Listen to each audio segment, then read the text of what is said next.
प्यारे बच्चों, शुभ आशीष। आप सभी कक्षा 8 के विद्यार्थियों का मिशन प्रेरणा की ई पाठशाला में स्वागत है। आज हम सामाजिक विषय के अंतर्गत इतिहास विषय का अध्ययन करेंगे। इसके लिए आज जिस पाठ पर हम चर्चा करेंगे वह है आपकी पाठ्यपुस्तक हमारा इतिहास और नागरिक जीवन का पाठ 8, भारत में राष्ट्रवाद का उदय एवं विकास। इस पाठ को हम 3 भागों में बांटकर अध्ययन करेंगे। आज इस पाठ के पहले भाग में हम राष्ट्रीय भावना के विकास के कारणों पर चर्चा करेंगे और जानकारी प्राप्त करेंगे। आइए देखें कि आज की कक्षा में किन किन बिंदुओं पर चर्चा की जाएगी। पिछले पाठ में बच्चों आपने भारत में नवजागरण के विषय में जाना था। बहुत सारे विद्वानों और समाज सुधारकों द्वारा धार्मिक और समाज से संबंधित पुरानी मान्यताओं को बदला जा रहा था और उनमें परिवर्तन लाने के लिए प्रयास किए जा रहे थे।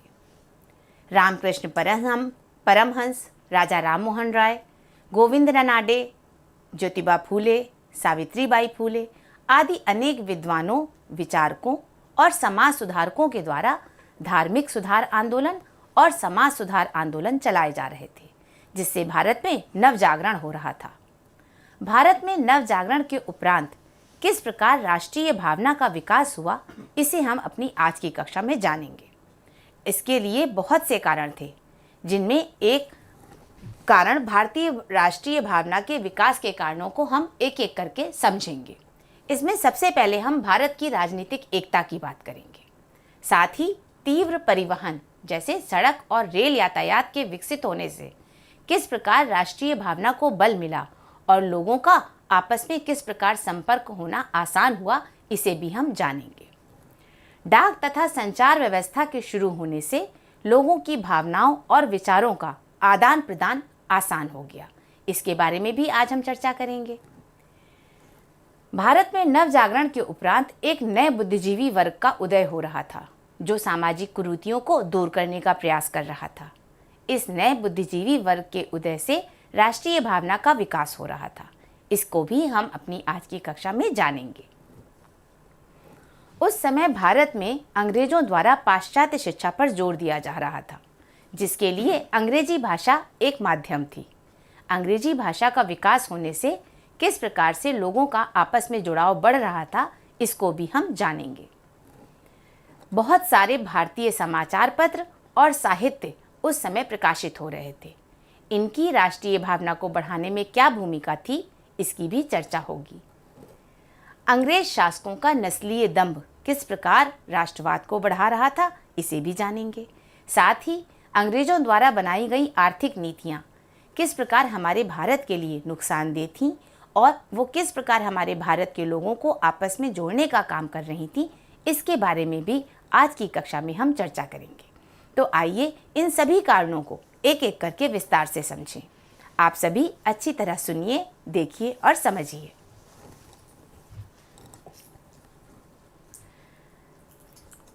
बच्चों, हमने अपनी पिछली कक्षा में जाना है कि भारत में अंग्रेज व्यापार करने के उद्देश्य से आए थे। यहाँ पर आकर उन्होंने भारत की प्राकृतिक संसाधनों को और व्यापारिक संभावनाओं को देखते हुए यहाँ पर अपना राज्य स्थापित कर लिया। उन्होंने भारत के राजाओं और नवाबों के साथ अनेक प्रकार की संधियां करी, अनेक तरह के नियम कानून लागू किए, एक्ट लागू किए और इस तरह से पूरे भारत पर अपना अधिकार कर लिया और पूरी भारतीय जनता को अपना गुलाम बना लिया। इस तरह पूरे भारत में एकाधिकार करने से भारत के लोगों में विद्रोह की भावना उठने लगी और ये विद्रोह की भावना लोगों को जोड़ने का काम कर रही थी। अपने देश के लिए प्रेम और गौरव की अनुभूति तथा देश के बारे में हमेशा अच्छा सोचना और अच्छे कार्य करना राष्ट्रीय भावना है। उस समय की जो परिस्थितियां थीं, वो देश के लिए प्रेम और गर्व की अनुभूति को बढ़ा रही थी। देश के लिए प्रेम और गर्व की अनुभूति एक राष्ट्रीय आंदोलन का रूप ले चुका था और ये आज राष्ट्रीय आंदोलन पूरे भारतीय जनमानस में रूप लेता जा रहा था। इस भारतीय राष्ट्रीय आंदोलन, जो एक नया आंदोलन भारत में शुरू हुआ था, ये एक तरह से विदेशी शासन की चुनौती जो हम लोगों को मिली हुई थी, उसके जवाब के रूप में उदित हो रहा था। स्वयं ब्रिटिश शासन की परिस्थितियों ने भारतीय जनता में राष्ट्रीय भावना विकसित करने में सहयोग दिया। उस समय अंग्रेजी शासन द्वारा जो नीतियां और जो कानून लागू किए गए थे, उन्होंने भारत में ऐसी परिस्थिति पैदा कर दी थी जो भारत की जनता में अंग्रेजों के प्रति विद्रोह प्रकट कर रही थी और साथ ही साथ भारत के प्रति उनका प्रेम और आदर बढ़ता जा रहा था। इस तरह भारत के प्रति भारतीय जनता में जो आदर और प्रेम बढ़ रहा था, वो पूरा एक राष्ट्रव्यापी आंदोलन बन चुका था और यही राष्ट्रीय भावना हमारे देश के लिए बहुत ज़रूरी थी। राजनीतिक एकता के विषय में बात करें, उस समय भारत में महारानी विक्टोरिया शासिका घोषित की जा चुकी थी और पूरे भारत देश में अंग्रेजी शासन लागू हो चुका था। पूरे भारत में जिन जिन क्षेत्रों में अंग्रेजी शासन था, वहाँ पर उनकी नीतियाँ सभी लोगों के लिए एक से थीं। सभी भारतीय, चाहे वो किसी भी जाति के हों, धर्म के हों, पढ़े लिखे हों या निरक्षर हों, कोई भी भारतीय उनकी नीतियों से अलग नहीं था। उनकी अंग्रेजी शासन की नीतियाँ सभी भारतीयों के लिए एक जैसी थीं। भारतीयों को किसी भी संस्था में उच्च पद नहीं दिए जाते थे, चाहे वो कितना भी शिक्षित क्यों ना हो। भारतीयों को हमेशा नीचे वाले पद ही दिए जाते थे और यदि कहीं उन्हें उच्च पद मिलता भी था तो उनकी वेतन और अन्य सुविधाएं बहुत कम होती थी। इस प्रकार से हर जगह भारतीयों के साथ भेदभाव किया जा रहा था। पूरे भारत में सभी लोगों को एक सी समस्याओं का सामना करना पड़ रहा था। अंग्रेजी शासन में एक सी अधीनता, एक सी समस्याएं और एक से कानूनों ने भारत को एक से सांचे में ढालना शुरू कर दिया। सभी लोगों की समस्याएं एक होने के कारण सभी लोग एक जैसी दास्ता का अनुभव कर रहे थे और इस प्रकार सभी लोगों को आपस में जुड़ाव महसूस हो रहा था। साम्राज्यवादी शक्तियों द्वारा देश में सांप्रदायिकता, क्षेत्रीय तथा भाषाई विरोध के बीज बोए जा रहे थे। अंग्रेजी शासन भारत के लोगों को जाति, धर्म, संप्रदाय और भाषा के आधार पर बांट रहा था, परंतु फिर भी वे आपस में अंग्रेजों के प्रति विद्रोह और उनकी नीतियों का विरोध करने के कारण एक हो रहे थे। इस भावना ने वैचारिक एवं भावात्मक एकता को बढ़ावा दिया। अपने देश के प्रति प्रेम और अंग्रेजों के प्रति विरोध की ये जो भावना थी, ये सभी भारतीयों को जोड़ रही थी। उनके विचारों में और उनके भावों में एक जैसी भावना बल दे रही थी और इस प्रकार सभी भारतीय आपस में जुड़ते जा रहे थे, या इसे हम ये कहें कि सभी भारतीयों में एक तरह से राष्ट्रीय भावना बढ़ रही थी। तीव्र परिवहन। हमने जाना था कि अंग्रेज अपनी सुविधा के लिए भारत में सड़क यातायात और रेल यातायात का प्रबंध कर रहे थे। प्रशासनिक सुविधाएं अर्थात प्रशासनिक अधिकारियों के आने जाने के लिए और सैनिकों के आराम से आने जाने के लिए वे अच्छी और पक्की सड़कों का निर्माण कर रहे थे। अपने व्यापार को बढ़ाने के लिए वे रेल यातायात को भी बढ़ावा दे रहे थे। हमने चर्चा की थी कि अंग्रेज भारत को अपना उपनिवेश राज्य बना चुके थे। वे यहाँ से सभी तरह का कच्चा माल इंग्लैंड ले जाते थे और वहाँ पर औद्योगिक क्रांति के दौरान जो कारखाने लगाए गए थे, वहाँ पर उन कच्चे माल का प्रयोग होता था और उनसे वस्तुएं बनाई जाती थीं। तो भारत से कच्चा माल ले जाने के लिए और इंग्लैंड से बना हुआ सामान भारत लाने के लिए उन्हें परिवहन की आवश्यकता थी। इसलिए उन्होंने तीव्र परिवहन के साधनों की व्यवस्था करी। इस प्रकार से भारत में व्यापारिक शोषण की बातों को ध्यान में रखकर परिवहन के तीव्र साधनों की योजना बनाई गई थी और पूरे भारत में पक्के मार्गों का एक जाल बिछ गया था। इन सड़कों के द्वारा सभी प्रांत एक दूसरे से जुड़ गए थे। साथ ही साथ छोटे छोटे गांव भी मुख्य मार्ग से जोड़ दिए गए थे। नगर के जो मुख्य मार्ग थे, वहां से गांवों को जोड़ने के लिए सड़कें बनाई जा रही थी। इन पक्के मार्गों के बन जाने से भारत के लोगों को भी सुविधा हुई, उनके लिए भी आवागमन आसान हो गया। साथ ही एक जगह से दूसरे जगह जाकर अपने विचार व्यक्त करना और अपनी बात कहना भी आसान हुआ।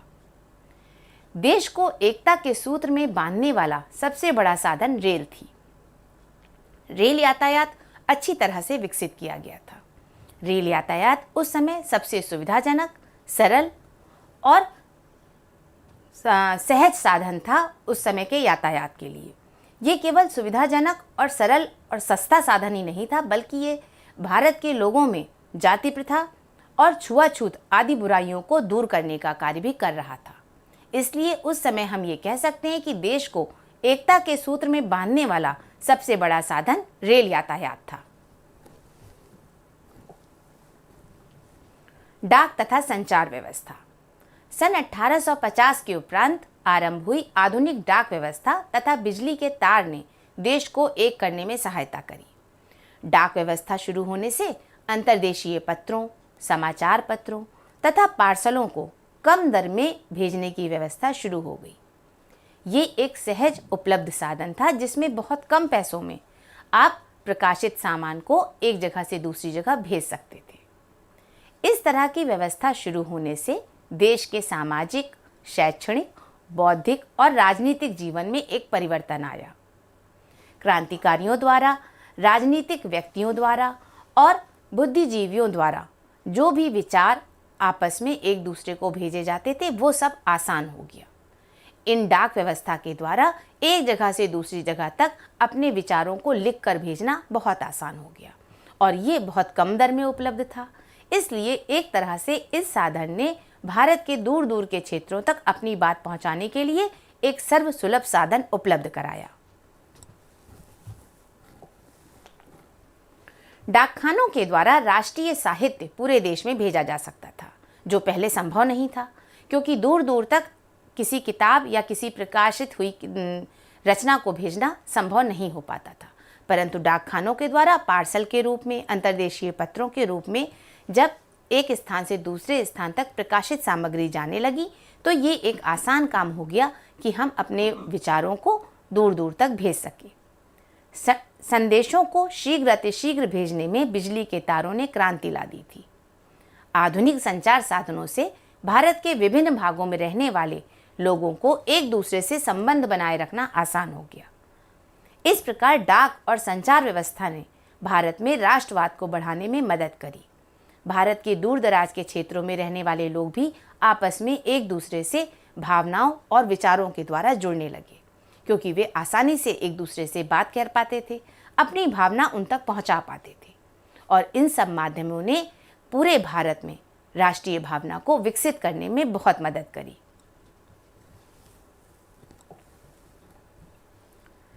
एक नए बुद्धिजीवी वर्ग का उदय हो रहा था। इस समय तक भारत में सामाजिक कुरीतियों के प्रति सोच में बदलाव आना शुरू हो गया था।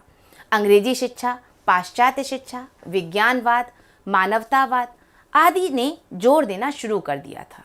इनसे प्रभावित भारतीयों ने अपने अपने धर्म को सुधारने का काम शुरू किया था और अपने धर्म में जो उनकी व्याप्त कुरीतियां और बुराई थी उन्हें भी वे छोड़ने लगे थे और इस प्रकार से ये एक नया बुद्धिजीवी वर्ग उदय हो रहा था।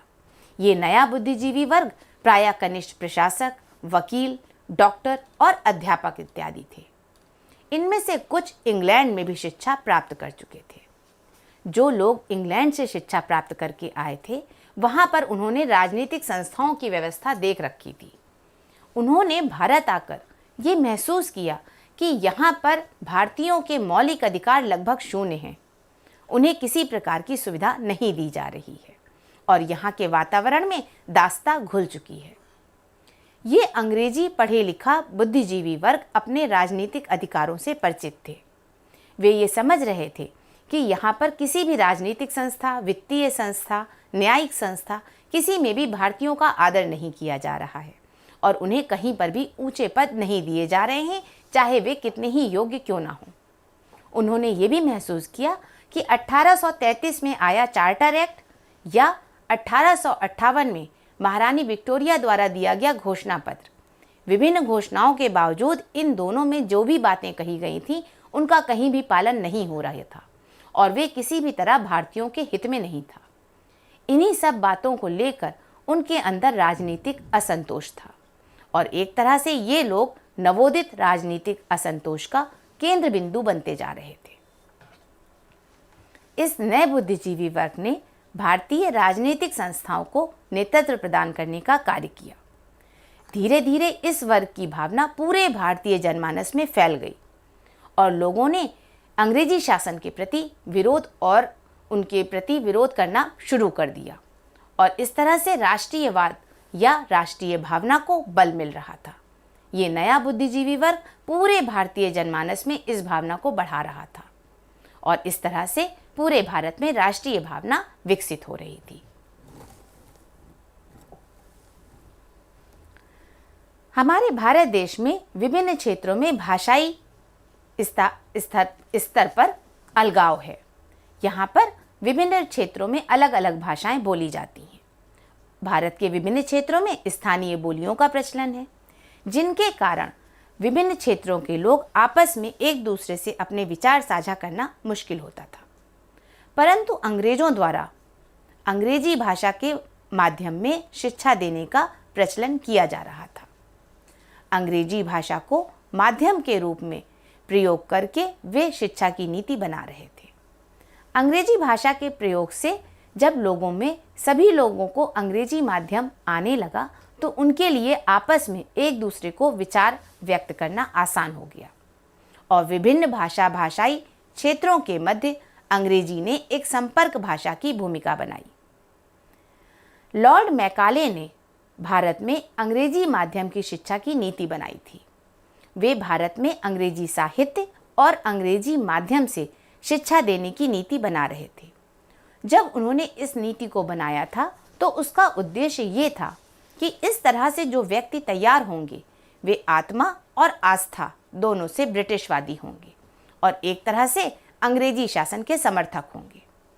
उनका ये अनुमान बहुत हद तक सही भी निकला, परंतु अंग्रेजी भाषा एक माध्यम के रूप में जब सभी लोगों के द्वारा जानी जाने लगी तो यही माध्यम लोगों के लिए जुड़ाव का एक जरिया बना और एक दूसरे को अपनी बात पहुंचाने में उन्हें आसानी होने लगी।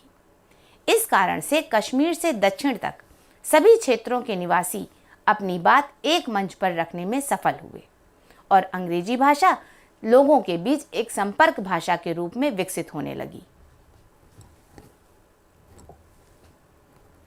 भारतीय समाचार पत्र एवं साहित्य की भूमिका। हमने पिछले पाठ में जाना था कि भारत में नव जागरण के उपरांत बहुत सारे विद्वानों और समाज सुधारकों के द्वारा विभिन्न तरह की प्रकाशन किए जा रहे थे। इनमें समाचार पत्र और साहित्य थे। इन सभी के द्वारा वे अपनी बातों को रखते थे और लोगों में देश के प्रति प्रेम की भावना को बढ़ाते थे। भारत में राष्ट्रीय भावना के विकास में भारतीय समाचार पत्रों एवं साहित्य की महत्वपूर्ण भूमिका थी। इनके द्वारा भारतीयों में देशभक्ति की भावनाओं का, आधुनिक आर्थिक, सामाजिक और राजनीतिक विचारों को रखा जाता था और उनका प्रचार प्रसार किया जाता था।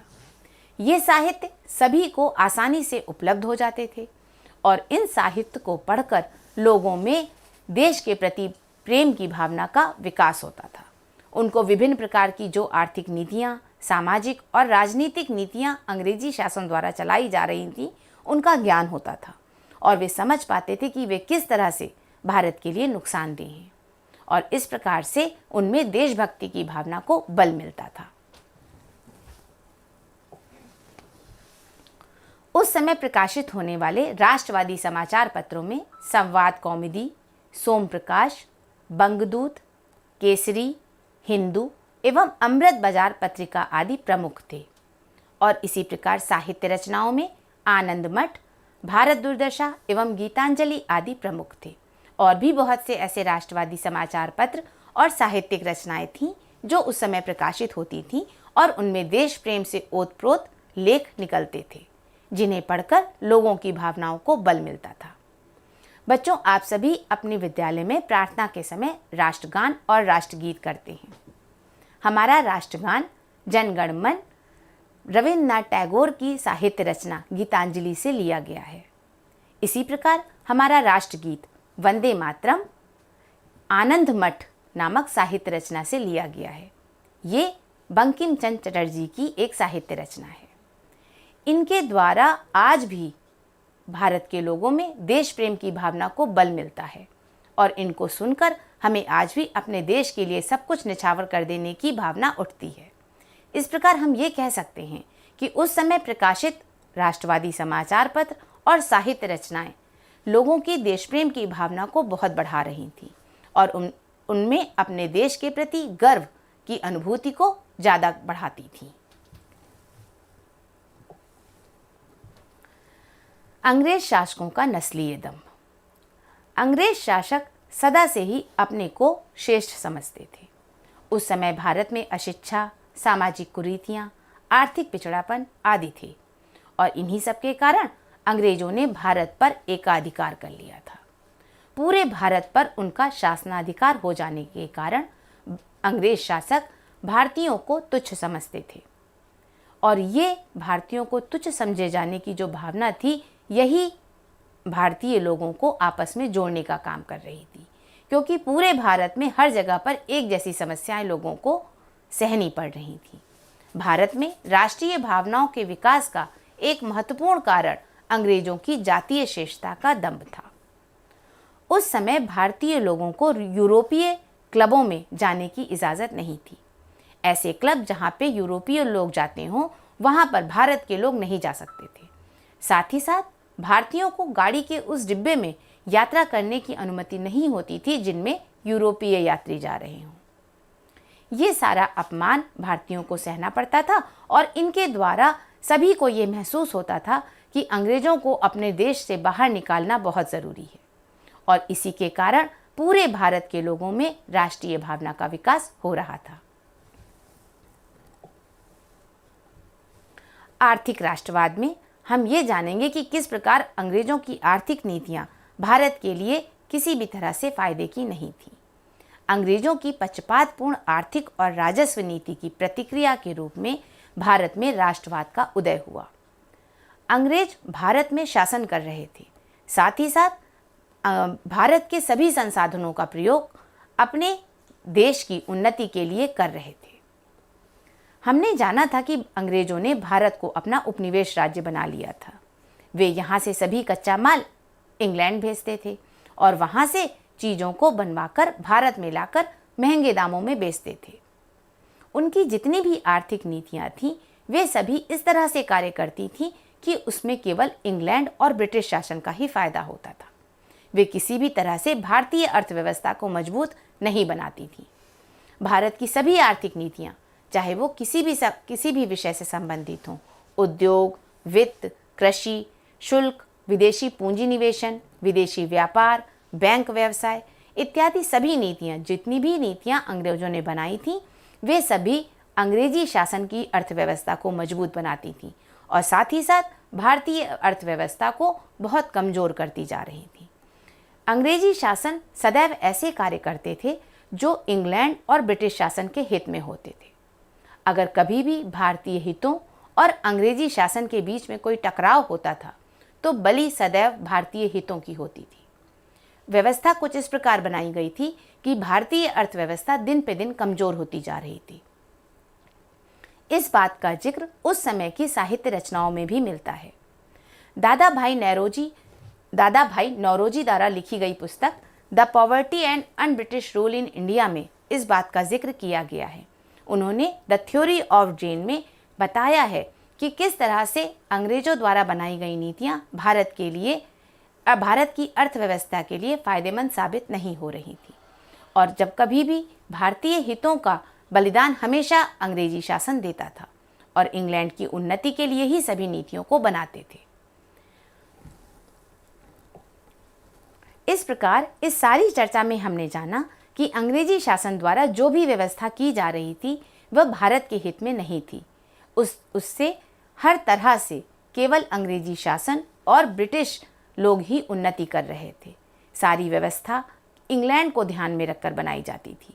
भारतीय लोगों की हितों को कहीं पर भी ध्यान नहीं दिया जाता था। आइए जानें कि आज की कक्षा में हमने किन किन बिंदुओं पर चर्चा की। हमने भारत की राजनीतिक एकता के विषय में जाना। हमने जाना कि उस समय तक महारानी विक्टोरिया शासिका थीं और उन्होंने पूरे भारत में एक जैसे कानून लागू कर रखे थे, जिससे पूरे भारत के लोगों को एक सी दास्ता का अनुभव हो रहा था और एक सी समस्याओं का सामना करना पड़ रहा था, जिसके विरोध में भारत के लोग एक होते जा रहे थे। तीव्र परिवहन की व्यवस्था की गई थी। तीव्र परिवहन के आ जाने से सड़क और रेल यातायात आ गया था, जिससे लोगों को आपस में संपर्क बनाना आसान हो गया था।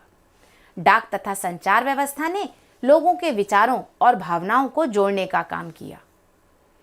नए बुद्धिजीवी वर्ग का उदय हो रहा था जो समाज में व्याप्त कुरीतियों को दूर करने का प्रयास कर रहे थे। ये बुद्धिजीवी वर्ग इंग्लैंड में शिक्षा प्राप्त कर चुका था और वहाँ की राजनीतिक व्यवस्था को देख चुके थे। उन्होंने आकर यहाँ बताया कि हमारे यहाँ जो व्यवस्था चल रही है उसमें भारतीय लोगों को मौलिक अधिकार नहीं मिले हुए हैं और उनकी उन्नति इसमें किसी भी तरह से संभव नहीं है। अंग्रेजों ने भारत में पाश्चात्य शिक्षा पर जोर दिया और उसके लिए उन्होंने अंग्रेजी को एक माध्यम बनाया। अंग्रेजी भाषा में शिक्षा देने से लोगों के बीच अंग्रेजी भाषा एक संपर्क भाषा के रूप में विकसित हुई और इस तरह से अलग अलग क्षेत्रों के लोगों को आपस में विचार व्यक्त करने के लिए एक माध्यम मिल गया और इस तरह से अंग्रेजी भाषा के प्रयोग ने लोगों में आपस में विचारों का आदान प्रदान बढ़ा दिया। उस समय बहुत सारे भारतीय समाचार पत्र एवं साहित्य प्रकाशित होते थे। इनमें लिखे हुए लेख और रचनाएं लोगों की देश प्रेम की भावना को बढ़ाती थी। अंग्रेज शासक सदा से ही अपने को भारतीयों से श्रेष्ठ समझते थे। इस भावना ने भारतीयों में एक तरह का जुड़ाव पैदा किया और लोगों में भारतीय राष्ट्रवाद की भावना को बल मिला। आर्थिक राष्ट्रवाद के तहत अंग्रेजों द्वारा जो भी नीतियां बनाई जा रही थी वे भारतीय व्यवस्था को कमजोर कर रही थी और साथ ही साथ इंग्लैंड की अर्थव्यवस्था को मजबूत बना रही थी। इन सब नीतियों के कारण भारत के लोगों में देश प्रेम की भावना और अपने देश के प्रति गर्व की अनुभूति बढ़ रही थी। इन सारी बातों को हमने आज समझा। आइए अब आज की कक्षा में जानी हुई बातों को दोहराते हुए कुछ अभ्यास कार्य कर लेते हैं।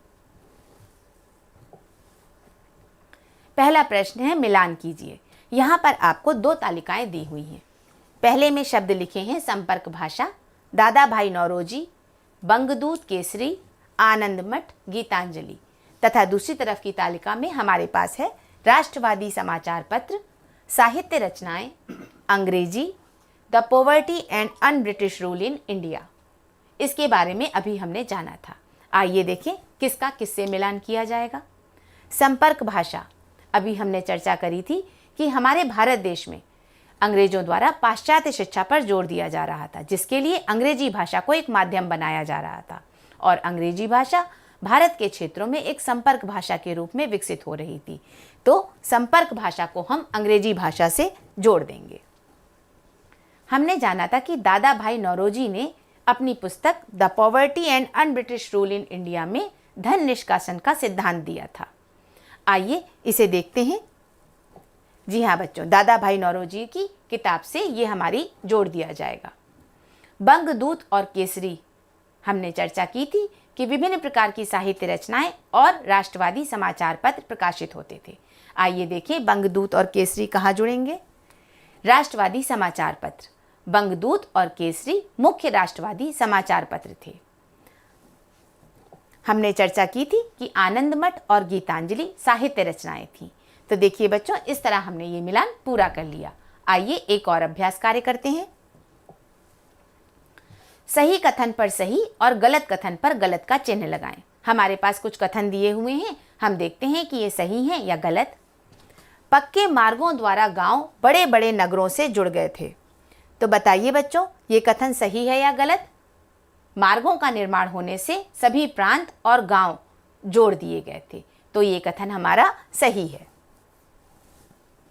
विभिन्न भाषाई क्षेत्रों के मध्य अंग्रेजी संपर्क भाषा नहीं थी। हमने पूरे चर्चा को अच्छी तरह सुना है, तो फिर हम बता सकते हैं कि विभिन्न भाषाई क्षेत्रों के मध्य अंग्रेजी एक संपर्क भाषा के रूप में विकसित हुई थी, इसलिए ये कथन गलत है।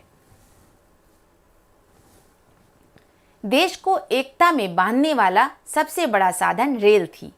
हमने जाना था कि तीव्र परिवहन की व्यवस्था अंग्रेजों द्वारा की गई थी, जिसमें उन्होंने रेल यातायात पर जोर दिया था। उस समय रेल सबसे सुलभ साधन थी और देश को एकता के सूत्र में बांधने के लिए सबसे बड़ा साधन थी, तो ये कथन हमारा सही है। चौथा कथन है, भारतीय लोगों को यूरोपियन क्लबों में जाने की आज़ादी थी। बच्चों, हमने चर्चा में जाना था कि भारतीय लोगों के लिए नियम कानून सख्त थे।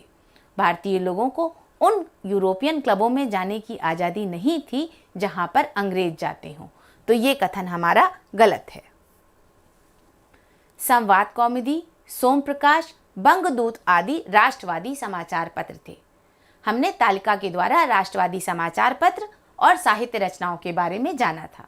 हमने जाना था कि संवाद कौमुदी, सोम प्रकाश, बंगदूत आदि राष्ट्रवादी समाचार पत्र थे जो उस समय प्रकाशित होते थे और राष्ट्र प्रेम की भावना को बल देते थे। तो ये कथन हमारा सही है। इस तरह बच्चों हमने अपना ये अभ्यास कार्य पूरा किया।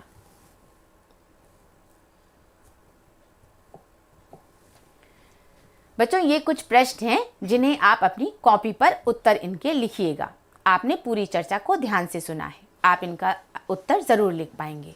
उत्तर लिखने से पहले एक बार पाठ्य पुस्तक से आप इस पाठ को दोहराइएगा।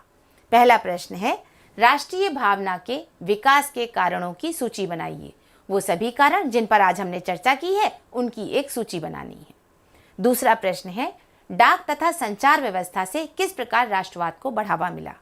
हमने चर्चा में जाना था कि डाक तथा संचार व्यवस्था से राष्ट्रवाद की भावना को बल मिला था। आपको उसे विस्तार से अपनी कॉपी पर लिखना है। आइए अब कुछ प्रोजेक्ट कार्य करते हैं। हमने डाकघर के बारे में चर्चा की थी जो उस समय अंतर्देशीय पत्र और पार्सल आदि भेजने के लिए प्रयोग किए जाते थे। वहां से इन सबको भेजा जाता था। वर्तमान समय में डाकघर में कौन कौन से कार्य होते हैं। अब डाकघरों में बहुत सारे कार्य होते हैं। आप अपने बड़ों से पूछकर उनकी एक सूची बनाइएगा। बच्चों इस प्रकार हमने आज इस पाठ का पहला भाग पढ़ा है। आप इसको एक बार अपनी पाठ्यपुस्तक से दोहरा लीजिएगा जिससे कि हम इसके अगले 2 भागों को भी अच्छी तरह समझ सकें और चर्चा कर सकें। आशा है आपको ये भाग अच्छी तरह समझ में आ गया होगा। इसके अगले भाग के साथ हम अगली कक्षा में आपसे फिर मिलेंगे। तब तक आप सभी अच्छी तरह पढ़ाई करते रहिए और स्वस्थ रहिए। धन्यवाद बच्चों।